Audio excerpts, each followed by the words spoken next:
ഷാൻ അനുസ്മരണ സമ്മേളനത്തിൻ്റെ ഉദ്ഘാടകൻ, സോഷ്യൽ ഡെമോക്രാറ്റിക് പാർട്ടി ഓഫ് ഇന്ത്യയുടെ ദേശീയ president Shri M K Faizi, popular front of ഇന്ത്യയുടെ vice chairman E M Abdurahman Sahib, ഈ പരിപാടിയിൽ സ്വാഗതം ആശംസിക്കാൻ വിട്ടുപോയ പാർട്ടിയുടെ സംസ്ഥാന പ്രസിഡന്റ് മൂവാറ്റുപുഴ അഷ്റഫ് മൗലവി, അവിചാരിതമായിട്ട് നമുക്ക് 3 സംസ്ഥാന നേതൃത്വത്തെ ഇന്ന് ഈ പരിപാടിയിലേക്ക് കിട്ടുകയാണ് ഉണ്ടായത്. കാരണം അടിയന്തരമായൊരു സംസ്ഥാന സെക്രട്ടേറിയറ്റ് ആലുവയിൽ നടക്കുന്നതുകൊണ്ട് അഷമോലി ഉൾപ്പെടെയുള്ള നമ്മുടെ സംസ്ഥാന നേതൃത്വത്തോട് ഇന്ന് ഉച്ചയോടുകൂടി വിഷയം പറഞ്ഞപ്പോൾ മറ്റുള്ള സംസ്ഥാന നേതൃത്വങ്ങൾ മറ്റു പാർട്ടികൾ എങ്ങനെയാണെന്നറിയില്ല, പക്ഷേ നമ്മളുടെ ക്ഷണം സ്വീകരിച്ച് ഇപ്പോൾ പരിപാടി കഴിഞ്ഞിട്ടുള്ളൂ, ഏതാനും സമയത്തിനുള്ളിൽ അവർ എത്തിച്ചേരും. അവരുടെയൊക്കെ സാന്നിധ്യത്തിൽ എല്ലാവരെയും ക്ഷണിച്ചിട്ടുണ്ട്, ആരൊക്കെ വരുമെന്ന് അറിയില്ല, എന്നാൽ പോലെ അവരുടെ അസാന്നിധ്യത്തിൽ സ്വാഗതം പറയുകയാണ്. പ്രിയ സഹോദരങ്ങളെ, ഷഹീദ് ഷാൻ സാഹിബിൻ്റെ അനുസ്മരണ പരിപാടിയാണ് നാം ഇവിടെ സംഘടിപ്പിച്ചിട്ടുള്ളത്. ഇതിലും കുറെ കൂടി ജില്ലയിലെ എല്ലാ മണ്ഡലങ്ങളെയും ഉൾപ്പെടുത്തിക്കൊണ്ട് വലിയ പരിപാടിയായിട്ട് നടത്തണമെന്നാണ് ആഗ്രഹിച്ചതെങ്കിലും 3ാം വരവ് കോവിഡിൻ്റെ വേറൊരു നാമത്തിൽ വന്നപ്പോൾ നാം കുറച്ച് ആളുകളെ സംഘടിപ്പിക്കുന്ന കാര്യത്തിൽ കുറവ് വരുത്തിയിട്ടുണ്ട്. എങ്കിൽ പോലും വലിയ ബുദ്ധിമുട്ടില്ലാതെ തന്നെ സമയങ്ങൾക്ക് വളരെയേറെ മുമ്പ് തന്നെ നമ്മുടെ സഹോദരന്മാർ ഇവിടെ ഉണ്ടായിരുന്ന ചെയറുകൾ ഫില്ല് ചെയ്തുകൊണ്ട് വീണ്ടും 500 ചെയറുകൾ എടുക്കേണ്ടി വന്നു.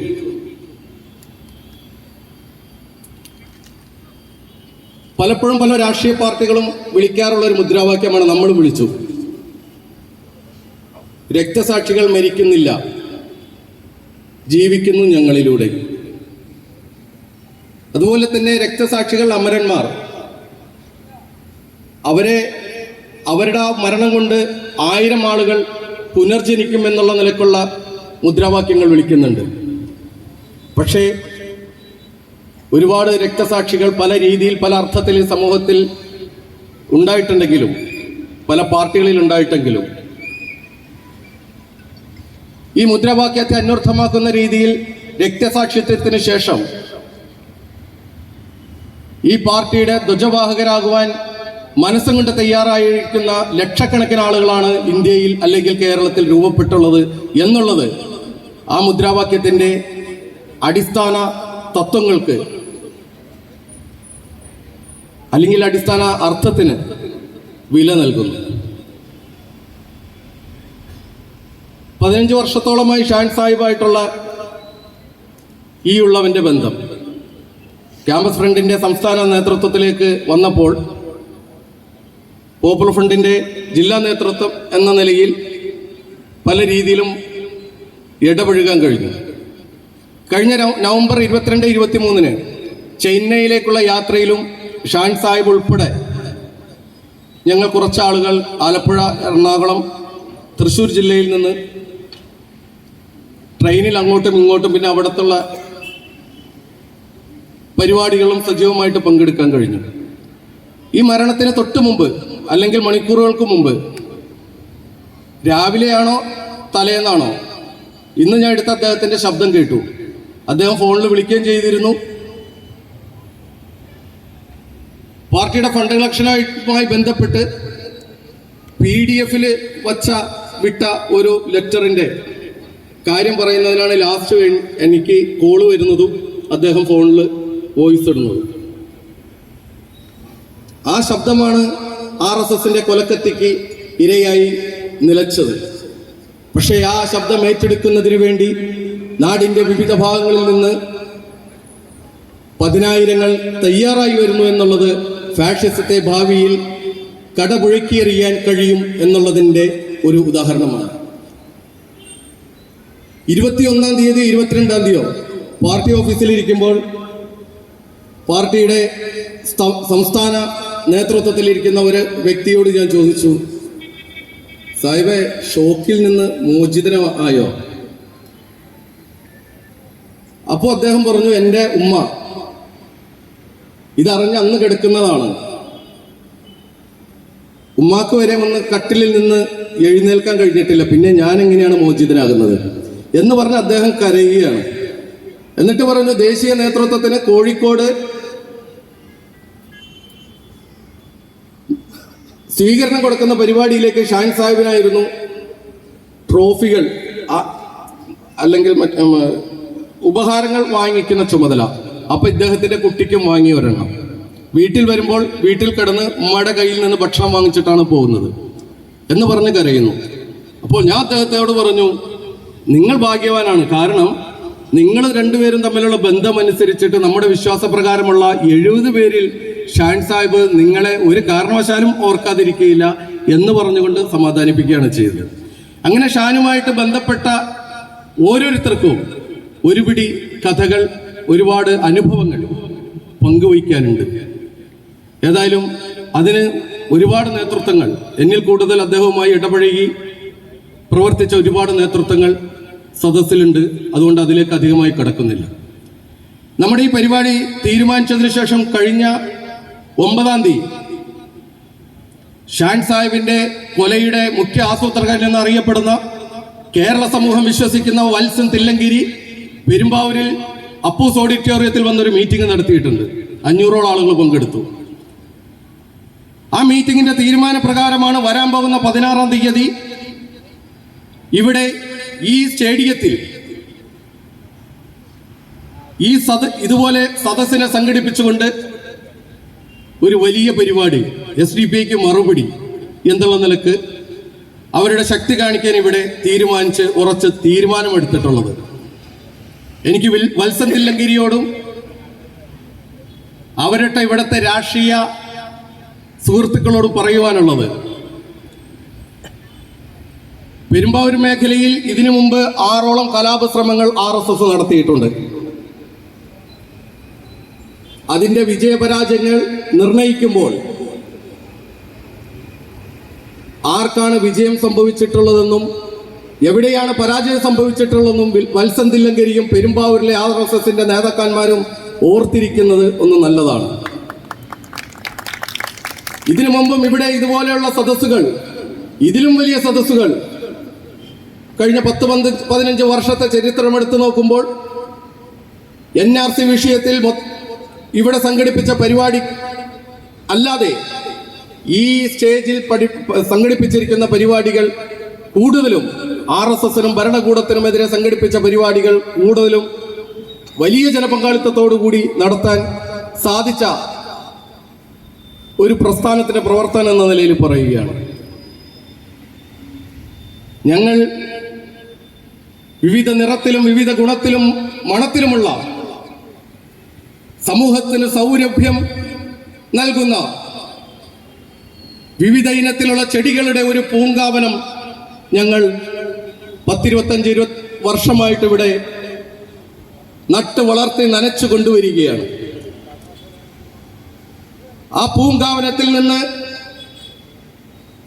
ഒരു പൂ അടർത്തിയെടുത്താൽ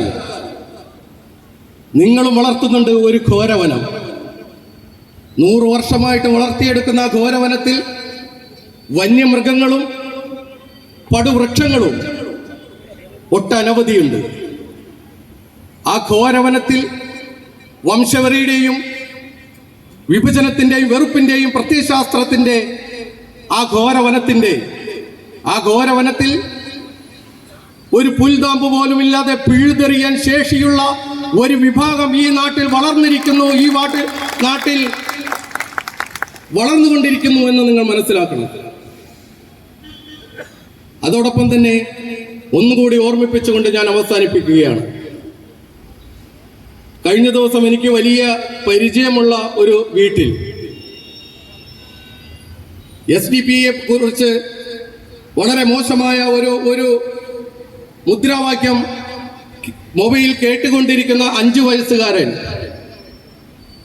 ആ കുട്ടി പറയുകയാണ്, എൻ്റെ പിതാവിൻ്റെ, എൻ്റെ വാപ്പിയുടെ പാർട്ടിയെ മോശമായിട്ട് പറയുന്നു, അതുകൊണ്ട് RSS പട്ടികളെ എന്ന് വിളിച്ചുകൊണ്ട് ആ വീട്ടിൽ മുദ്രാവാക്യം വിളിക്കുന്ന ഒരു 5 വയസ്സുകാരനെയാണ് എനിക്ക് കാണാൻ കഴിഞ്ഞത്. അപ്പോൾ ഒരു 15 വയസ്സുകാരൻ തിരുത്തി കൊടുക്കുന്നുണ്ട്, അവര് വിളിച്ചതുപോലെ നമ്മൾ വിളിക്കണ്ട, അത് മോശപ്പെട്ട വാക്കാണ്, അതുകൊണ്ട് നമുക്ക് ഇങ്ങനെ വിളിക്കാമെന്ന് പറഞ്ഞപ്പോൾ അത് പറ്റൂല, എൻ്റെ വാപ്പിയുടെ പാർട്ടിയെ വിളിച്ച അതേ വാക്കുകൾ കൊണ്ട് ഞാൻ തിരിച്ചു വിളിക്കും എന്ന് പറയുന്ന 5 വയസ്സുകാരൻ ഇന്ത്യയുടെ വിവിധ കുടുംബങ്ങളിൽ പിറവിയെടുത്തിട്ടുണ്ട്, ഇനി പിറവി എടുക്കാനിരിക്കുന്നു. ഞങ്ങളെ സംബന്ധിച്ചിടത്തോളം ഇതൊരു ജീവൻ മരണ പോരാട്ടമാണ്. അതോടൊപ്പം തന്നെ കൃത്യമായ പ്രത്യയശാസ്ത്രത്തിന്റെ പിൻബലത്തോടു കൂടി ഞങ്ങൾ പ്രവർത്തിക്കുകയാണ്. ഇവിടെ രക്തസാക്ഷിത്വത്തിന്റെ മഹിമയറിയാതെ കുറെ ആളുകൾ രക്തസാക്ഷിത്വത്തിന്റെ കുറിച്ച് പല ചർച്ചകളും നടക്കുന്നുണ്ട്. പക്ഷെ ഞങ്ങളെ സംബന്ധിച്ചിടത്തോളം രക്തസാക്ഷ്യം ആവേശമാണ്. ഇവിടെ ഇരിക്കുന്ന കുഞ്ഞു മുതൽ സ്ത്രീകൾ ഉൾപ്പെടെ ആബാലവൃദ്ധം ജനങ്ങൾ രക്തസാക്ഷ്യം കൊതിക്കുന്നവരാണ്. ആ നിലക്ക് മുമ്പേ പറഞ്ഞ ആ ഒരു ഭീകരസത്വവുമായിട്ടുള്ള പോരാട്ടത്തിൽ വിജയം മാത്രമാണ് ഞങ്ങൾക്ക് വരാനിരിക്കുന്നത്, പരാജയം നിങ്ങൾക്കുള്ളതാണ്, ആ വിജയം ഞങ്ങൾക്ക് മാത്രം അവകാശപ്പെട്ടതുള്ളതാണ് ഇൻഷാ അല്ലാഹ് എന്ന് പറഞ്ഞുകൊണ്ട് ഞാൻ എൻ്റെ സംസാരം അവസാനിപ്പിക്കുന്നു. ജയ് ഹിന്ദ്, ജയ് SDP. നന്ദി VK ഷൗക്കത്ത് അലി. ഈ മഹത്തായ അനുസ്മരണ സമ്മേളനം ഉദ്ഘാടനം ചെയ്യുന്നതിന് വേണ്ടി social democratic party of India ദേശീയ പ്രസിഡന്റ് ബഹുമാനപ്പെട്ട MK ഫൈസിയെ ആദരവോടെ ക്ഷണിക്കുന്നു.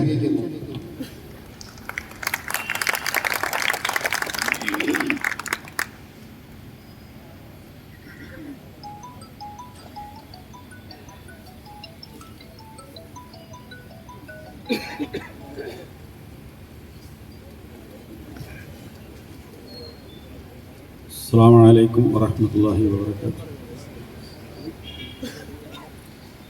ബഹുമാനപ്പെട്ട അധ്യക്ഷൻ, പാർട്ടിയുടെ ജില്ലാ president Shoukath Ali, popular front ദേശീയ vice chairman EM Abdurahiman Sahib, പാർട്ടിയുടെ സംസ്ഥാന president Muvattupuzha Ashraf Moulavi, general secretary Roy Arakkal, പാർട്ടിയുടെ സംസ്ഥാന ജില്ലാ മണ്ഡലം നേതാക്കന്മാരെ, എൻ്റെ മുന്നിലിരിക്കുന്ന സഹോദരി സഹോദരന്മാരെ, വളരെ പ്രാർത്ഥന നിർഭരമായ ഒരു സദസ്സിലാണ് നമ്മൾ ഒരുമിച്ച് കൂടിയിട്ടുള്ളത്. കാരണം നമ്മുടെ സഹപ്രവർത്തകനായിരുന്ന, പാർട്ടിയുടെ സംസ്ഥാന സെക്രട്ടറിയായിരുന്ന, ആലപ്പുഴ സ്വദേശിയായ KS ഷാൻ, അദ്ദേഹം വിശ്വസിച്ച ആദർശത്തിന് വേണ്ടി പ്രവർത്തിച്ചു എന്ന ഒറ്റ കാരണത്താൽ ഈ രാജ്യത്തിൻ്റെ ശത്രുക്കളായിട്ടുള്ള സംഘപരിവാർ പ്രവർത്തകർ, RSS കൊലയാളി സംഘം അദ്ദേഹത്തെ നിഷ്ഠൂരമായി കൊലപ്പെടുത്തുകയും അദ്ദേഹം ധീര രക്തസാക്ഷിയുടെ പരിവേഷത്തോടു കൂടി നമ്മളിൽ നിന്ന് അകന്നു പോവുകയും ചെയ്തിരിക്കുകയാണ്. ഈ ഒരു സാഹചര്യത്തിൽ അദ്ദേഹത്തിൻ്റെ ത്യാഗോജ്ജലമായ പ്രവർത്തനവും ജീവിതവും നമുക്ക് മാതൃകയും പ്രചോദനവും ആവേണ്ടതുണ്ട്. അതോടൊപ്പം അദ്ദേഹത്തിൻ്റെ പ്രവർത്തന മാതൃക ഒരല്പം പോലും ചോർന്നു പോവാതെ വരും തലമുറയിലേക്ക് എത്തിച്ചു കൊടുക്കുക എന്ന ഉത്തരവാദിത്വവും നമുക്കുണ്ട്. മാത്രമല്ല അദ്ദേഹത്തിൻ്റെ പരലോക മോക്ഷത്തിന് വേണ്ടിയും അദ്ദേഹത്തിന് നൽകുമെന്ന് നമ്മൾ പ്രതീക്ഷിക്കുന്ന ഷഹാദത്ത്, ആ ഷഹാദത്ത് എന്ന രക്തസാക്ഷ്യം എന്ന പവിത്രമായ സ്ഥാനം ലഭിക്കുന്നതിന് പ്രാർത്ഥിക്കുകയും ചെയ്യുക എന്നതാണ് ഇത്തരം ഒരു വേദിയിലൂടെ നമ്മൾ ചെയ്യാൻ ആഗ്രഹിക്കുന്നത്. നമുക്കറിയാം ഷഹീദ് ഷാൻ അദ്ദേഹം ഒരു ആദർശത്തിന് വേണ്ടിയാണ് ജീവിച്ചത്. ആ ആദർശത്തിന് വേണ്ടിയാണ് അദ്ദേഹം പ്രവർത്തിച്ചത്. ആ ആദർശത്തിന് വേണ്ടിയാണ് അദ്ദേഹം രക്തസാക്ഷിയായത്. അതുകൊണ്ട് തന്നെയാണ് ഇന്ന് ഇന്ത്യ രാജ്യത്ത് ഒട്ടനേകം സംസ്ഥാനങ്ങളിൽ നമ്മുടെ തൊട്ടടുത്ത ജില്ലക്കാരനായിട്ടുള്ള ആലപ്പുഴ സ്വദേശിയായിട്ടുള്ള KS ഷാൻ എന്ന ഒരു പ്രവർത്തകന്റെ ഓർമ്മ ഇന്ത്യ രാജ്യത്തുടനീളം ഇങ്ങനെ ആളുകൾ പ്രാർത്ഥന കൊണ്ട് അദ്ദേഹത്തിൻ്റെ ജീവിതത്തെ മാതൃകയാക്കിക്കൊണ്ട് മുന്നോട്ട് പോവാൻ പ്രതിജ്ഞയെടുക്കുന്നു എന്ന് പറഞ്ഞാൽ അതാണ് അദ്ദേഹത്തിൻ്റെ ജീവിതത്തിൽ അദ്ദേഹത്തിന് കിട്ടിയിട്ടുള്ള ഏറ്റവും വലിയ നേട്ടം എന്ന് നമുക്ക് പറയാൻ സാധിക്കും. കാരണം ഇന്ത്യ രാജ്യത്തിൻ്റെ വിവിധ സംസ്ഥാനങ്ങളിൽ ഷഹീദ് ഷാൻ ഇന്ന് ഒരുപാട് ആളുകൾക്കിടയിൽ, ഒട്ടനേകം ജനവിഭാഗങ്ങൾക്കിടയിൽ ഒരു വികാരമായി മാറിക്കൊണ്ടിരിക്കുകയാണ്. കാരണം അദ്ദേഹം ജീവിച്ച, അദ്ദേഹം ഉയർത്തിപ്പിടിച്ച ആദർശം എന്ന് പറയുന്നത് ഇന്നത്തെ ഇന്ത്യൻ സാഹചര്യത്തിൽ വളരെ പ്രസക്തമായ, അനിവാര്യമായ ഒരു ആദർശമായിരുന്നു. കാരണം ഇന്ന് അതിഭീകരമായ രീതിയിൽ നമ്മുടെ രാജ്യത്ത് ഹിന്ദുത്വ ശക്തികൾ പിടിമുറുക്കിക്കൊണ്ടിരിക്കുകയാണ്. അവരെ ഹിന്ദു സമുദായത്തിൻ്റെ മേൽ ആധിപത്യം നേടിക്കഴിഞ്ഞിരിക്കുന്നു. അവരെ ഈ രാജ്യത്തെ ന്യൂനപക്ഷങ്ങളുടെ മേൽ ആധിപത്യം നേടാൻ ശ്രമിച്ചുകൊണ്ടിരിക്കുന്നു. അവർ ഈ രാജ്യത്തെ ഭരണഘടനയുടെ മേൽ ആധിപത്യം സ്ഥാപിക്കാൻ ശ്രമിച്ചുകൊണ്ടിരിക്കുന്നു. സർവ മേഖലയിലും ആധിപത്യം സ്ഥാപിക്കാൻ ശ്രമിച്ചുകൊണ്ടിരിക്കുന്ന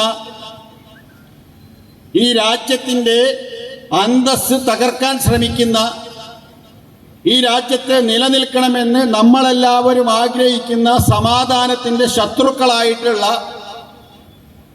സംഘ് പരിവാറിനെതിരെ പ്രവർത്തിച്ചു എന്നതാണ് ഷഹീദ് ഷാൻ രക്തസാക്ഷിയാവാനുണ്ടായ കാരണം.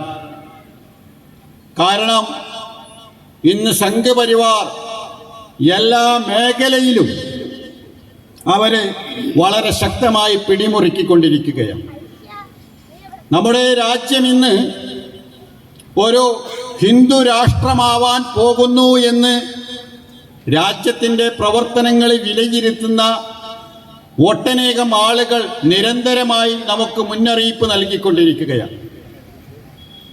നമ്മുടെ രാജ്യത്ത് വരാനിരിക്കുന്നത് ഒരു തരം വംശീയമായ ഉന്മൂലനമായിരിക്കും. ഇനി അതിൻ്റെ അവസാനത്തെ പടി മാത്രമാണ് ബാക്കിയുള്ളത് എന്ന് ഇതിനെ സംബന്ധിച്ച് പഠനം നടത്തിക്കൊണ്ടിരിക്കുന്ന ആളുകൾ ഇപ്പോൾ 2 ദിവസം മുമ്പ് വരെ നമ്മുടെ രാജ്യത്തെ ജനങ്ങളെ ഉണർത്തുകയുണ്ടായി. കാരണം അവരാണിന്ന് രാജ്യം ഭരിച്ചുകൊണ്ടിരിക്കുന്നത്. ആ ഭരണ സ്വാധീനം ഉപയോഗിച്ചുകൊണ്ട് നമ്മുടെ രാജ്യത്തിൻ്റെ സംസ്കാരവും ചരിത്രവും അവർ മാറ്റിക്കൊണ്ടിരിക്കുകയാണ്. നമ്മുടെ ഭരണഘടനയുടെ തത്വങ്ങൾ അവർ കാറ്റിൽ പറത്തുകയും ഭരണഘടന തന്നെ മാറ്റിക്കളയാൻ ശ്രമിച്ചുകൊണ്ടിരിക്കുകയും ചെയ്യുകയാണ്. അങ്ങനെ രാജ്യം ഒരു ഇരുണ്ട യുഗത്തിലേക്ക് കൊണ്ടുപോവാൻ വാശിയോടുകൂടി പ്രവർത്തിച്ചു കൊണ്ടിരിക്കുന്ന ഒരു ജനവിഭാഗമാണ് ഇന്നത്തെ സംഘ് പരിവാർ നമ്മളെ ഭരിച്ചുകൊണ്ടിരിക്കുന്ന ഭരണവിഭാഗം എന്ന് പറയുന്നത്. അവര് കാലങ്ങളായി ഓരോ വിഭാഗങ്ങളുടെ മേൽ ആധിപത്യം സ്ഥാപിച്ചു. ആദ്യമായിട്ട് അവർ പറഞ്ഞു, ഹിന്ദുക്കളോട് പറഞ്ഞു, നിങ്ങൾ ആരും സുരക്ഷിതരല്ല, നിങ്ങൾ ആരും സുരക്ഷിതരല്ല എന്ന് പറഞ്ഞു. 925 തൊട്ട് പറയാൻ തുടങ്ങി, ഹിന്ദുക്കളെ നിങ്ങൾ സുരക്ഷിതരല്ല. അതിന് കാരണം എന്താ? നിങ്ങളുടെ പരിസര പ്രദേശങ്ങളിൽ ജീവിച്ചു കൊണ്ടിരിക്കുന്ന മുസ്ലിങ്ങളെ കൊണ്ട് നിങ്ങൾ സുരക്ഷിതരല്ല. ഹിന്ദു സമുദായത്തിലെ പിന്നോക്ക ജനവിഭാഗങ്ങളോട് പറഞ്ഞു, നിങ്ങളുടെ പിന്നോക്കാവസ്ഥയ്ക്ക് കാരണം, നിങ്ങളിങ്ങനെ പിറകോട്ട് പോവാൻ കാരണം, നിങ്ങളെ സാമൂഹികമായി ഒറ്റപ്പെടാൻ കാരണം സ്വന്തം മനുസ്മൃതി കയ്യിൽ വെച്ച് അതിൻ്റെ കാരണത്താൽ ഇവിടുത്തെ ഒരു വിഭാഗം പിന്നോക്കമായിട്ട് അത് മറച്ചു പിടിച്ചുകൊണ്ട് അവർ മുസ്ലിങ്ങളെ ചൂണ്ടിക്കാണിച്ച് പറഞ്ഞു, ഇവരാണ് കുഴപ്പക്കാർ. അങ്ങനെ ഈ രാജ്യത്തെ മഹാഭൂരിഭാഗം വരുന്ന ഹിന്ദു സമുദായങ്ങൾക്കിടയിൽ മുസ്ലിം സമുദായത്തെക്കുറിച്ചൊരു തെറ്റിദ്ധാരണ പരത്താനും ഒരു പരിധിവരെ പലയിടത്തും അവർക്കതിൽ വിജയിക്കാനും സാധിച്ചു. ഇപ്പോഴും അവർ പറഞ്ഞുകൊണ്ടിരിക്കുന്നത് അതാ. ഒന്ന് ആലോചിച്ചു നോക്കൂ. 925 പറഞ്ഞു ഹിന്ദു അപകടത്തിലാണ്, സുരക്ഷയില്ല. അതിനുശേഷം ഒരുപാട് കാലം RSS പ്രവർത്തിച്ചു. അങ്ങനെ ഈ രാജ്യത്തിന്റെ പ്രധാനമന്ത്രി പദവും ഇന്ന് RSSകാരുടെ കയ്യിലാണ്. ഈ രാജ്യത്തിന്റെ രാഷ്ട്രപതി RSSകാരനാണ്. ഈ രാജ്യത്തിന്റെ മിക്ക സംസ്ഥാനങ്ങളും ഭരിച്ചുകൊണ്ടിരിക്കുന്നത് BJP ആണ്. അവരാവശ്യപ്പെട്ടാൽ അതനുസരിച്ച് പ്രവർത്തിക്കാൻ ഈ രാജ്യത്ത് പട്ടാളമുണ്ട്, പോലീസുണ്ട്. അതിനൊക്കെ പുറമെ മോഹൻ ഭഗവത് പറയുന്നത് പോലെ പട്ടാളത്തെയും കടത്തിവെട്ടുന്ന RSS എന്ന് പറയുന്ന ഒരു സേനയുണ്ട്. എന്നിട്ട് 100 വർഷം തികയാൻ പോകുന്ന ഈ സമയത്തും RSS ഹിന്ദുക്കളോട് പറയുന്നത് നിങ്ങൾ സുരക്ഷിതരല്ല എന്നാണ് പറയുന്നത്.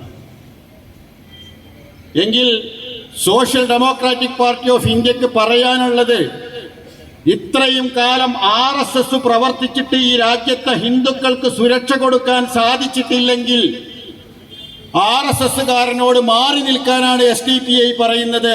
ഈ രാജ്യത്തെ ഏതെങ്കിലും ഒരു ഹിന്ദുവിന് സുരക്ഷയുടെ പ്രശ്നമുണ്ടെങ്കിൽ ആ സുരക്ഷ ഏറ്റെടുക്കാൻ social democratic party of India എന്ന് പറയുന്ന ഈ പ്രസ്ഥാനം സന്നദ്ധമാണ്. ഞങ്ങൾ ഏറ്റെടുത്തു കഴിഞ്ഞാൽ അവരെ തൊടാൻ ഈ രാജ്യത്തെ ഒരു ശക്തിക്കും സാധ്യമല്ല. വെറുതെ പറയാം. ഒന്നിരിക്കൽ ഇവർ പറയണം, ഞങ്ങളെ കൊണ്ടിത് നോക്കാൻ കഴിയില്ല എന്ന് പറയണം. അല്ലെങ്കിൽ പറയണം, ഞങ്ങൾ നുണ പറയണം, ഇവിടെ യാതൊരു കുഴപ്പമില്ല എന്ന് പറയണം. അവരത് പറയാൻ റെഡിയല്ല. അത് കഴിഞ്ഞിട്ട് അവര് ക്രിസ്ത്യാനികൾക്ക് നേരെ തിരിഞ്ഞു. ആദ്യം ക്രിസ്ത്യാനികൾക്ക് അനുകൂലമായിട്ടാണ് തിരിഞ്ഞത്. ക്രിസ്ത്യാനികൾക്ക് അനുകൂലമായി തിരിഞ്ഞപ്പോൾ പല ക്രിസ്ത്യാനികളും തെറ്റിദ്ധരിച്ചു, ഇവർ ഞങ്ങളുടെ രക്ഷകരാണെന്ന് തെറ്റിദ്ധരിച്ചു. എന്തിനു വേണ്ടിയാണ് ഇവർ ക്രിസ്ത്യാനികൾക്ക് അനുകൂലമായത്? ക്രിസ്ത്യാനികളെയും മുസ്ലിങ്ങളെയും തമ്മിലടിപ്പിക്കണം. അങ്ങനെ തമ്മിലടിപ്പിച്ച് ഒരിക്കലും യോജിക്കാൻ കഴിയാത്ത ഒരു സാഹചര്യം വന്നു കഴിഞ്ഞാൽ പിന്നെ ക്രിസ്ത്യാനികൾക്ക് നേരെ ആക്രമണം ആരംഭിക്കും. അപ്പോൾ അവരെ രക്ഷിക്കാൻ മുസ്ലിങ്ങൾ ചെല്ലരുത്. അതാണ് സംഭവിച്ചത്. ഇപ്പോൾ ആദ്യം ക്രിസ്ത്യാനികൾക്ക് അനുകൂലമായിട്ട് കുറേ വർത്താനൊക്കെ പറഞ്ഞു. അത് കഴിഞ്ഞിട്ട് രാജ്യവ്യാപകമായി ക്രിസ്ത്യാനികൾക്ക് നേരെ ആക്രമണം ആരംഭിച്ചു. മതപരിവർത്തന നിരോധന നിയമം കൊണ്ടുവന്നു.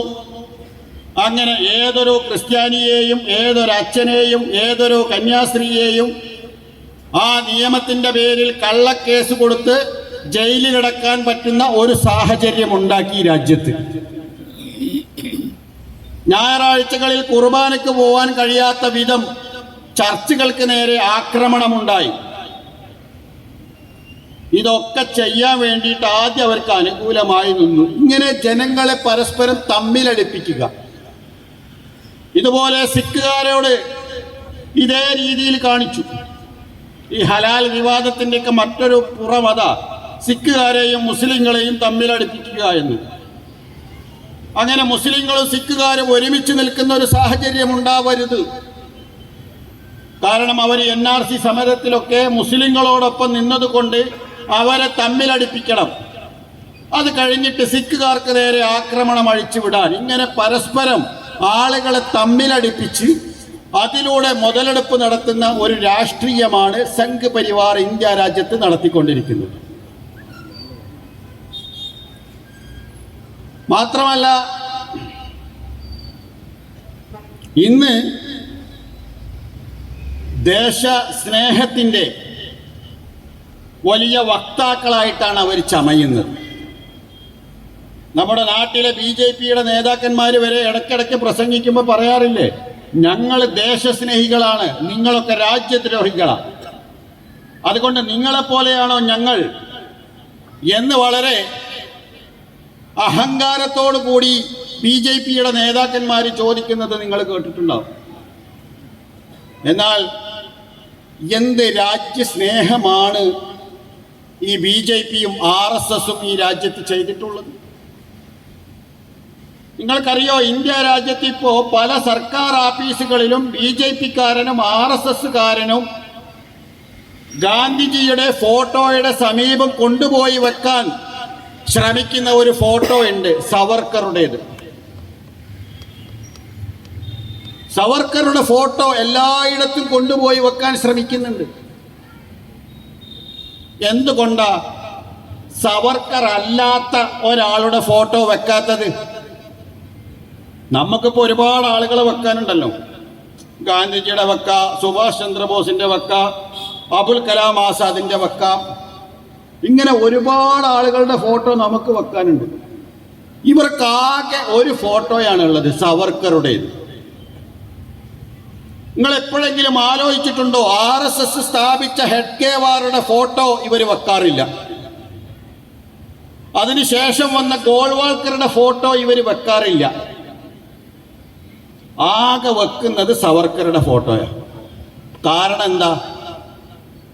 ആകെ RSSന്റെ ഭാഗത്ത് നിന്ന് അബദ്ധത്തിലെങ്കിലും ഒരു ദിവസം ജയിലിൽ പോയിട്ടുള്ളത് സവർക്കർ മാത്രം.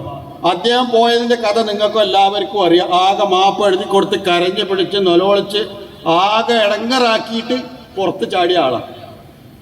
ഇങ്ങനെയുള്ള ഒരാളല്ലാതെ നമ്മുടെ രാജ്യത്തെ ഒരുപാട് കാലം നീണ്ടു നിന്ന സ്വാതന്ത്ര്യ സമരത്തിൽ ഏതെങ്കിലും തരത്തിലുള്ള ഒരു പങ്കാളിത്തമുള്ള ഒരാളുടെ പേര് പോലും ഈ പറയുന്ന ദേശസ്നേഹികൾക്ക് ആളുകളുടെ മുമ്പിൽ അവതരിപ്പിക്കാനില്ല.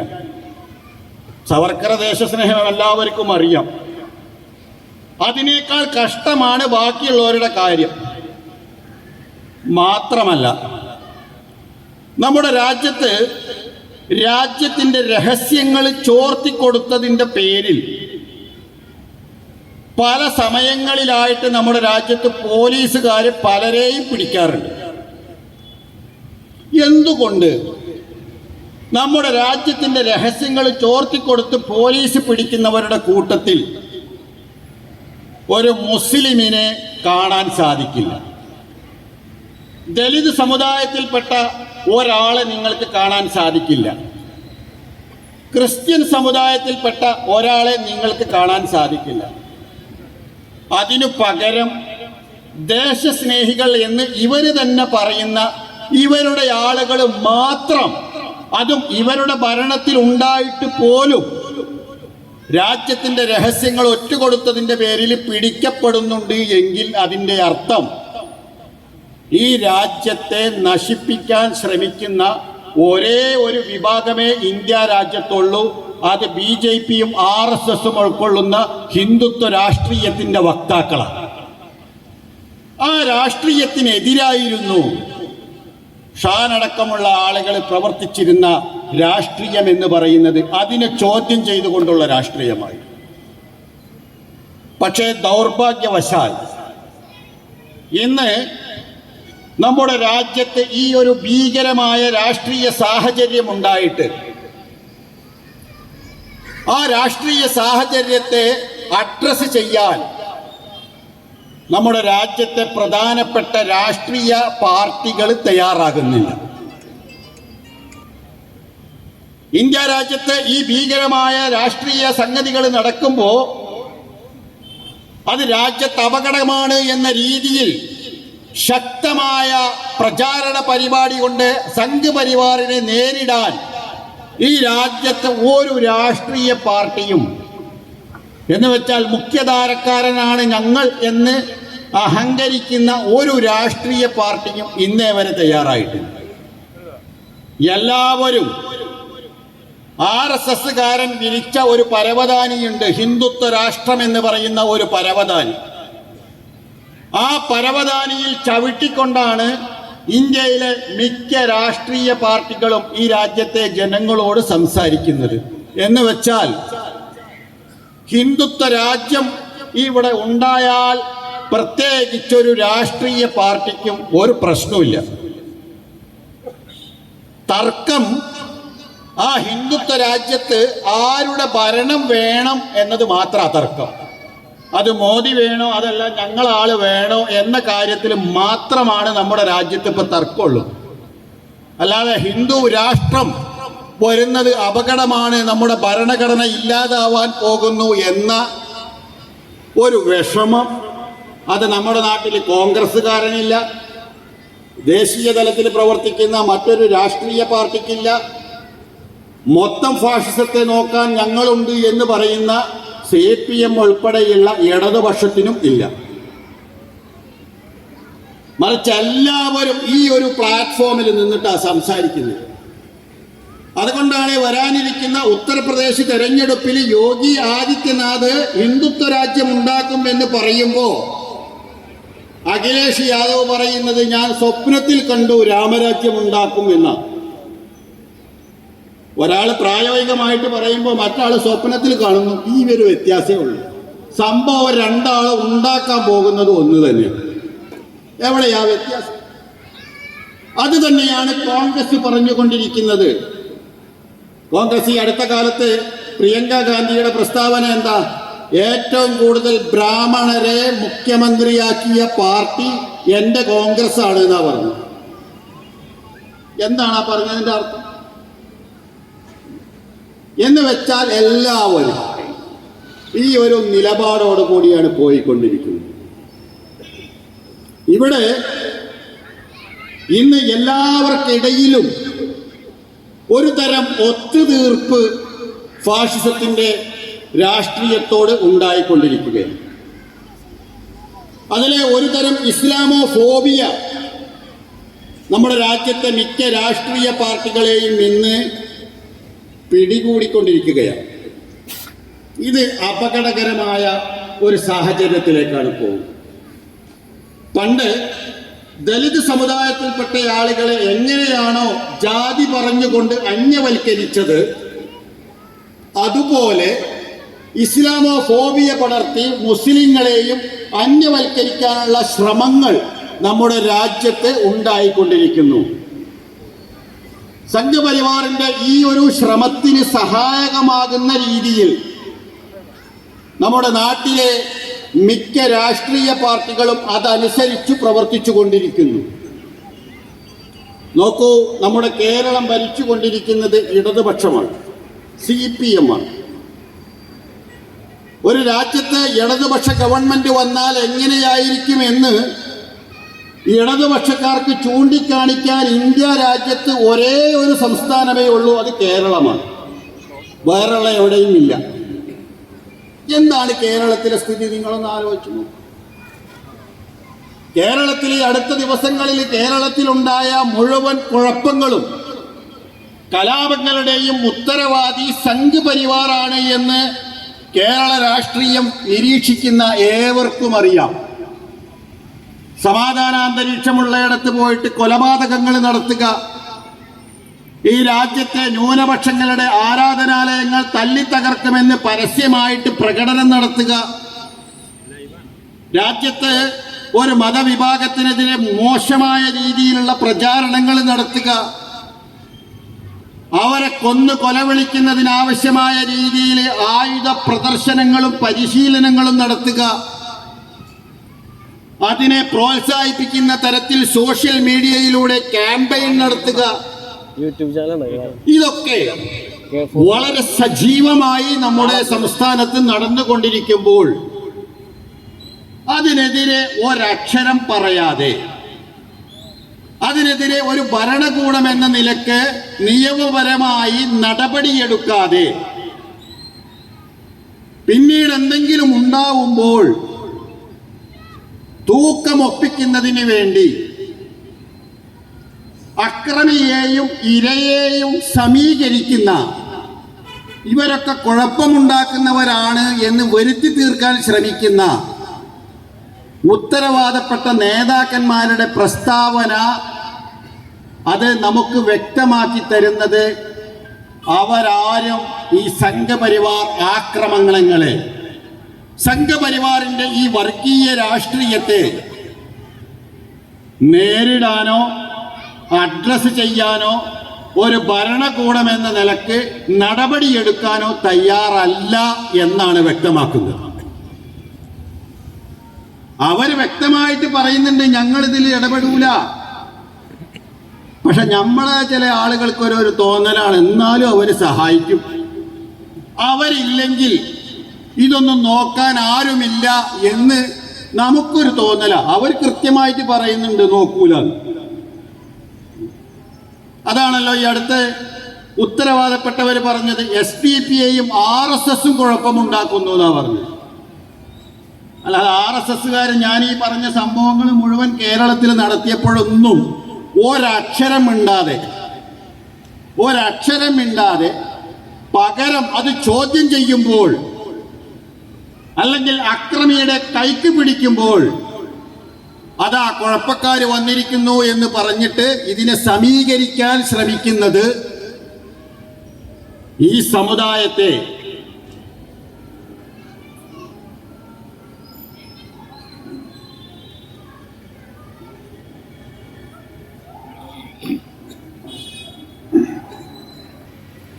അപ്പൊ കേരളത്തിൽ കാര്യം വളരെ വ്യക്തമാണ്.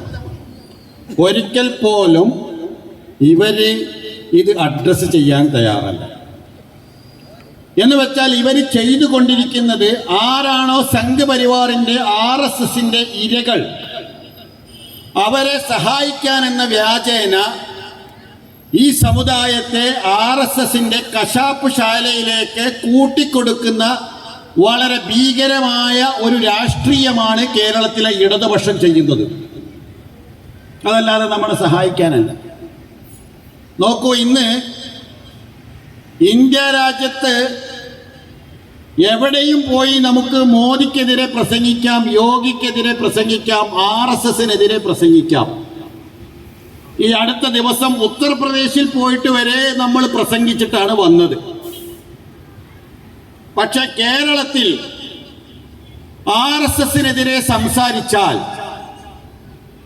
RSSനെതിരെ ഒരു ഫേസ്ബുക്ക് പോസ്റ്റ് ഇട്ടാൽ, അതല്ലെങ്കിൽ മറ്റാരെങ്കിലും ഇട്ട ഒരു പോസ്റ്റ് ഷെയർ ചെയ്താൽ അവർക്കെതിരെ വലിയ ഭീകരമായ നിയമങ്ങളാണ് ചാർത്തുന്നത്. മാത്രമല്ല, അത് മറ്റേതെങ്കിലും രാഷ്ട്രീയക്കാരനാണ് അത് നടത്തിയതെങ്കിൽ വെറും 153 ഇടുകയാണെങ്കിൽ, RSSനെതിരെയാണ് അതേ തരത്തിലുള്ള ഒരു പോസ്റ്റർ ഇടുന്നതെങ്കിൽ പോലീസുകാർ അവരുടേതായ ഒരു ശൈലിയിൽ ഒരു A ചേർക്കും. 153A. അശ്ലീലമല്ല, പക്ഷെ പ്രവൃത്തി അശ്ലീലമായ ഒരു പ്രവൃത്തി, ഒരു A ചേർക്കുന്നത്. ഇത് കേരളത്തിലാണ് സംഭവിക്കുന്നത്. ഇതാണ് നിങ്ങൾ ആലോചിക്കേണ്ടത്. ഇന്ത്യ രാജ്യത്ത് ഇടതുപക്ഷം അധികാരത്തിൽ വന്നാൽ എങ്ങനെ ഇരിക്കും എന്നതിൻ്റെ ഉദാഹരണമാണ് കേരളം. ആ കേരളത്തിലാണ് NRCക്കെതിരെ സമരം ചെയ്തവന്റെ മേൽ കേസുള്ളത്. ആ കേരളത്തിലാണ് BJPക്കാരൻ പ്രസംഗിക്കാൻ വന്നപ്പോൾ സ്വന്തം കട പൂട്ടി വീട്ടിൽ പോയവന്റെ പേരിൽ കേസെടുത്തിട്ടുള്ളത്. അവിടെയാണ് RSSനെതിരെ ഫേസ്ബുക്ക് പേജിൽ ഏതെങ്കിലും തരത്തിലുള്ള ഒരു പരാമർശം നടത്തിയപ്പോൾ അവരെ കേസെടുത്ത് ജയിലിലേക്ക് പറഞ്ഞയക്കുന്നത്. ഏകദേശം 100ഓളം ആളുകളുടെ പേരിലാണ് ഇതുപോലെ കേസെടുത്തിരിക്കുന്നത് എന്ന് പറയപ്പെടുന്നു.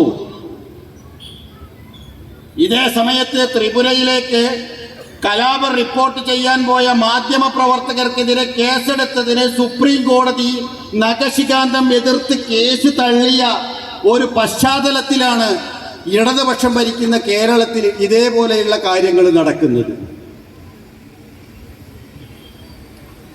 ഇത് വളരെ ഗുരുതരമായ ഒരു രാഷ്ട്രീയ സാഹചര്യം നമ്മുടെ രാജ്യത്ത് ഉരുണ്ടുകൂടുന്നു എന്നതിൻ്റെ തെളിവാണ്. എന്ന് വെച്ചാൽ നമ്മുടെ രാജ്യത്ത്, നമ്മുടെ കേരളത്തിലുള്ള പൊതുബോധം എന്ന് പറയുന്നത് പോലും അത് ഹിന്ദുത്വ രാഷ്ട്രീയത്തിന് അനുകൂലമായിട്ടുള്ള ഒരു പൊതുബോധമാക്കി മാറ്റുന്നതിൽ RSSനോടൊപ്പം ഇടതുപക്ഷവും മറ്റു രാഷ്ട്രീയ പാർട്ടികളും പ്രവർത്തിച്ചു കൊണ്ടിരിക്കുന്നു. ഇത് ചോദ്യം ചെയ്യപ്പെടേണ്ടതുണ്ട്. ഇത് ചോദ്യം ചെയ്യപ്പെട്ടിട്ടില്ലെങ്കിൽ ഈ രാജ്യം, അല്ലെങ്കിൽ നമ്മുടെ സംസ്ഥാനം, നമ്മുടെ നാട് ഗുരുതരമായ ഒരു രാഷ്ട്രീയ പ്രതിസന്ധിയിലേക്ക് മാറിപ്പോകും എന്ന കാര്യത്തിൽ ഒരു തർക്കവുമില്ല. ഇത് ഇന്ത്യ രാജ്യത്തെ ചോദ്യം ചെയ്തുകൊണ്ടിരിക്കുന്ന ഒരു ജനവിഭാഗം, അടങ്ങിയിരിക്കാൻ ഞങ്ങൾ തയ്യാറല്ല എന്ന് ഉച്ചൈസ്തരം പ്രഖ്യാപിക്കുന്ന ഒരു ജനവിഭാഗം ഇന്ത്യ രാജ്യത്ത് രൂപപ്പെട്ടു വന്നുകൊണ്ടിരിക്കുകയാണ്. ഏത് വമ്പനാണെങ്കിലും ശരി, അനീതി കണ്ടാൽ അവനെ അത് ചോദ്യം ചെയ്യാനും അക്രമം കാണിച്ചാൽ കൈക്ക് പിടിക്കാനും തൻ്റെ ഇടമുള്ള ഒരു സമൂഹം ഇന്ന് ഇന്ത്യ രാജ്യത്തിന്റെ നാനാഭാഗങ്ങളിൽ വളർന്നു വലുതായിക്കൊണ്ടിരിക്കുകയാണ്. അവരിലാണ് ഈ രാജ്യത്തെ അധസ്ഥിത ജനവിഭാഗങ്ങളുടെ പ്രതീക്ഷ. അവരിലാണ് ഈ രാജ്യത്തെ ന്യൂനപക്ഷങ്ങളുടെ പ്രതീക്ഷ. അവരിലാണ് ഈ രാജ്യത്തെ ഭരണഘടനയിൽ വിശ്വസിക്കുന്ന മുഴുവൻ ഇന്ത്യക്കാരുടെയും പ്രതീക്ഷ. അടങ്ങിയിരിക്കാൻ തയ്യാറില്ലാത്ത തന്റേടികളായിട്ടുള്ള ഈ സമൂഹത്തിന്റെ പേരിലാണ്. ആ സമൂഹത്തിന് നേതൃത്വം കൊടുക്കുന്ന രാഷ്ട്രീയ പ്രസ്ഥാനമാണ് social democratic party of India എന്ന് പറയുന്നത്. നോക്കൂ, ഏതാനും ദിവസങ്ങൾക്ക് മുമ്പ് ഉത്തർപ്രദേശിൽ, യോഗി ആദിത്യനാഥിന്റെ ഉത്തർപ്രദേശിൽ ഈ പ്രസ്ഥാനം ഒരു ആഹ്വാനം ചെയ്തപ്പോൾ മുസഫർ നഗർ എന്ന് പറയുന്ന പഴയ കലാപ ഭൂമിയിൽ 10,000ങ്ങളാണ് വന്നത്. ഒരുപാട് പീഡനങ്ങൾക്ക് വിധേയമാക്കിയ ഉത്തർപ്രദേശ്, നമ്മുടെ പാർട്ടിക്കാരനാണെങ്കിൽ അറസ്റ്റ് ചെയ്യപ്പെടാൻ കാരണമായിട്ടുണ്ടായ ഒരു ഉത്തർപ്രദേശ്, സഹോദരന്മാരെ ജയിലിലടക്കുന്നു, അവരുടെ സ്വത്ത് കണ്ടുകെട്ടിയ ഉത്തർപ്രദേശ്. എന്നിട്ടും SDPI ഒരു സമ്മേളനം വിളിച്ച് ഫാഷിസത്തിനെതിരായ പോരാട്ടത്തിൽ അണിനിരക്കാൻ ആഹ്വാനം ചെയ്തപ്പോൾ 10,000ങ്ങൾ ഈ കൊടും തണുപ്പിൽ പോലും ഉത്തർപ്രദേശിലെ സമ്മേളന നഗരിയിലേക്ക് ഓടിയെത്തിയെങ്കിൽ ഈ പാർട്ടിയുടെ ആഹ്വാനം കേട്ട് തെരുവിലേക്ക് ഇറങ്ങാൻ 10,000ങ്ങൾ ഇന്ത്യ രാജ്യത്തിന്റെ വിവിധ സംസ്ഥാനങ്ങളിൽ തയ്യാറായി നിൽക്കുന്നു എന്നത് സംഘപരിവാറിന്റെ ഉറക്കം മാത്രമല്ല, സ്വസ്ഥത കെടുത്താൻ പോലും പാകപ്പെട്ടതാണ് എന്ന തിരിച്ചറിവ് സംഘപരിവാർ നേതാക്കന്മാർക്ക് ഉണ്ടായിക്കൊണ്ടിരിക്കുന്നുണ്ട്. ഇപ്പോൾ ആദ്യം പറഞ്ഞത് എന്താ? SDPI അല്ല കുഴപ്പം, ഇസ്ലാമാണെന്ന് പറഞ്ഞു. ആദ്യം അങ്ങനെയാ പറഞ്ഞു. കുറച്ച് കഴിഞ്ഞപ്പോൾ പറഞ്ഞു ഇസ്ലാം അല്ല കുഴപ്പം, SDPI ആണെന്ന് പറഞ്ഞു. ഞങ്ങൾ പറയുന്നു, കുറച്ച് കഴിഞ്ഞാൽ നിങ്ങൾ പറയും ആരും ഒരു കുഴപ്പമില്ല, ഞങ്ങളെ ഒന്ന് വെറുതെ വിട്ടേക്കൂ എന്ന് പറയുന്ന രാഷ്ട്രീയ സാഹചര്യം ഇന്ത്യ രാജ്യത്ത് വരും, യാതൊരു സംശയവുമില്ല. കാരണം ഞങ്ങൾ വളരെ വ്യക്തമായിട്ട് പറയുന്നു, ഞങ്ങളെ തോൽപ്പിക്കാൻ നിങ്ങൾക്ക് സാധിക്കില്ല എന്ന് മാത്രമല്ല ഞങ്ങൾ പറയുന്നത്, ഞങ്ങളെ തോൽപ്പിക്കാൻ സാധിക്കില്ല എന്ന് മാത്രമല്ല പറയുന്നത്, അതോടൊപ്പം അതേ ആർജവത്തോടുകൂടി ഞങ്ങൾ പറയുന്നു, നിങ്ങളെ പരാജയപ്പെടുത്തുക കൂടി ഞങ്ങൾ ചെയ്യും. യാതൊരു സംശയവുമില്ല. കാരണം നിങ്ങൾ പരാജയപ്പെട്ടേ മതിയാകൂ. നിങ്ങൾക്ക് മേൽ ആധിപത്യം നേടും, നിങ്ങളെ അതിജയിക്കും. കാരണം ഈ രാജ്യത്തിൻ്റെ സത്യം എന്ന് പറയുന്നത് ഞങ്ങളോടൊപ്പമാണ്. ഈ രാജ്യത്തിൻ്റെ ആത്മാവെന്ന് പറയുന്നത് ഞങ്ങൾ ഉയർത്തിപ്പിടിക്കുന്ന രാഷ്ട്രീയത്തിലാണുള്ളത്. അതുകൊണ്ട് ഈ സമരം, ഈ പ്രസ്ഥാനം, ഈ മുന്നേറ്റം ഇന്ത്യ രാജ്യത്തെ മുഴുവൻ അധസ്ഥിത ജനവിഭാഗങ്ങളുടെ പ്രതീക്ഷയായി ഇന്ത്യ രാജ്യത്ത് വളർന്ന് പന്തലിക്കുക തന്നെ ചെയ്യും. അങ്ങനെ വളർന്ന് പന്തലിക്കുമ്പോൾ ഷഹീദ് ഷാനെ പോലെയുള്ള നേതാക്കന്മാർ അവരുടെ ത്യാഗോജ്ജലമായ പ്രവർത്തനം, അവരുടെ രക്തത്തുള്ളികൾ അത് ഈ രാജ്യത്തെ വിമോചന പോരാട്ടത്തിൻ്റെ വഴികാട്ടിയായി മാറും എന്ന കാര്യത്തിൽ യാതൊരു സംശയവുമില്ല. ഏതെങ്കിലും ഒരാളെ കൊല ചെയ്തത് കൊണ്ടോ അതല്ലെങ്കിൽ 10 ആൾക്ക് പേരെ കേസെടുത്തത് കൊണ്ടോ അല്ലെങ്കിൽ എന്തെങ്കിലും അപവാദം പ്രചരിപ്പിച്ചുകൊണ്ട് ഭയപ്പെടുത്താൻ ശ്രമിച്ചത് കൊണ്ടോ പിൻവാങ്ങാൻ തീരുമാനിക്കാത്ത ഒരു ജനവിഭാഗമാണ് ഞങ്ങൾ. അതുകൊണ്ട് തന്നെ അക്രമികളായവരുടെ മനസ്സിൽ ഉറക്കം കെടുത്തുന്ന പ്രവർത്തനങ്ങളുമായി ഞങ്ങൾ മുന്നോട്ട് പോകും. ഞങ്ങളെ പരാജയപ്പെടുത്താൻ സാധിക്കില്ല. ഞങ്ങൾ നിങ്ങളുടെ മേൽ ആധിപത്യം നേടുക തന്നെ ചെയ്യുമെന്ന് പ്രഖ്യാപിച്ചുകൊണ്ട് ഷഹീദ് ഷാൻ അദ്ദേഹത്തിൻ്റെ ജീവിതം നമുക്ക് മാതൃകയാവട്ടെ എന്ന് പ്രാർത്ഥിച്ചുകൊണ്ട് അദ്ദേഹത്തിന് രക്തസാക്ഷിത്വം അള്ളാഹു പ്രദാനം ചെയ്യട്ടെ എന്ന് പ്രാർത്ഥിച്ചുകൊണ്ട് ഈ സമ്മേളനം ഉദ്ഘാടനം ചെയ്തതായിട്ട് പ്രഖ്യാപിക്കുന്നു. നിങ്ങൾക്ക് നന്ദി. ജയ് SDPI. നന്ദി ശ്രീ MK ഫൈസി. ഷഹീദ് ഷാൻ അനുസ്മരണ സമ്മേളനത്തിൽ അടുത്തതായി രക്തസാക്ഷി അനുസ്മരണ കവിത ആലാപനമാണ്. രക്തസാക്ഷി അനുസ്മരണ കവിത ആലപിക്കുന്നതിനായി SDPI എറണാകുളം ജില്ലാ കമ്മിറ്റി അംഗം ശ്രീ സുധീർ ഏലൂക്കരയെ ആദരപൂർവ്വം ക്ഷണിക്കുന്നു.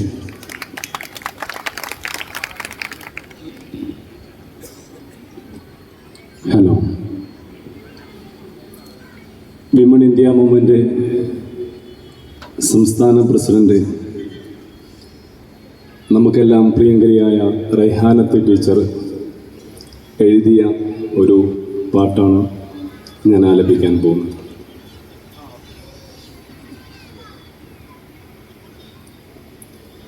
സ്വപ്നങ്ങൾ പൂവണഞ്ഞു,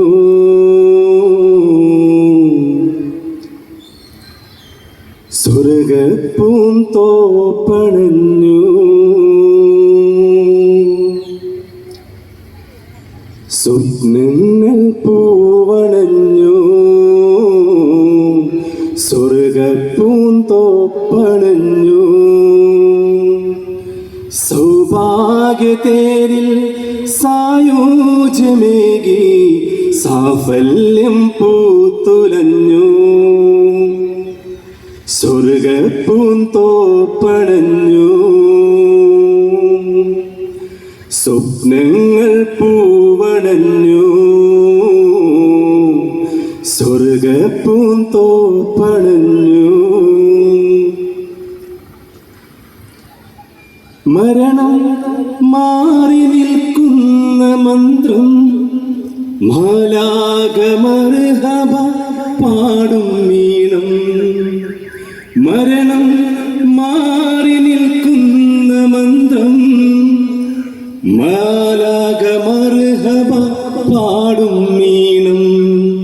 മുഖമിന്ന് രോമാഞ്ചം മേഘം താളം, വിശ്വാസത്തിൻ വിജയഗീതം.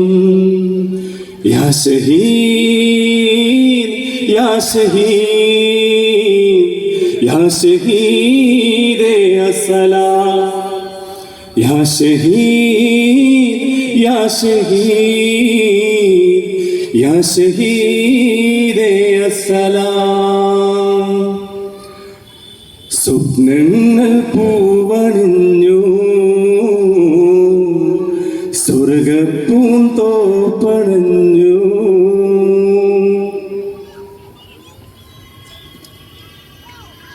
സുഹദാക്കളവർ യാത്രയാ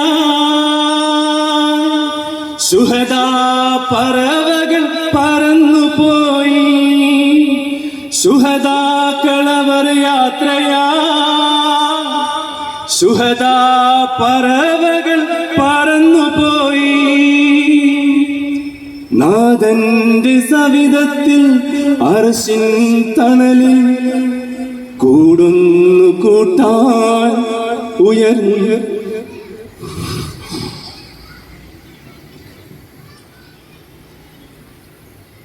സ്വപ്നങ്ങൾ. അസ്സലാമു അലൈക്കും. നന്ദി ശ്രീ സുധീർ എലൂക്കര. അടുത്തതായി സദസ്സിനെ അഭിസംബോധന ചെയ്ത് സംസാരിക്കുന്നതിന് പോപ്പുലർ ഫ്രണ്ട് ഓഫ് ഇന്ത്യ ദേശീയ വൈസ് ചെയർമാൻ EM അബ്ദുറഹ്മാനെ ആദരപൂർവ്വം ക്ഷണിക്കുന്നു.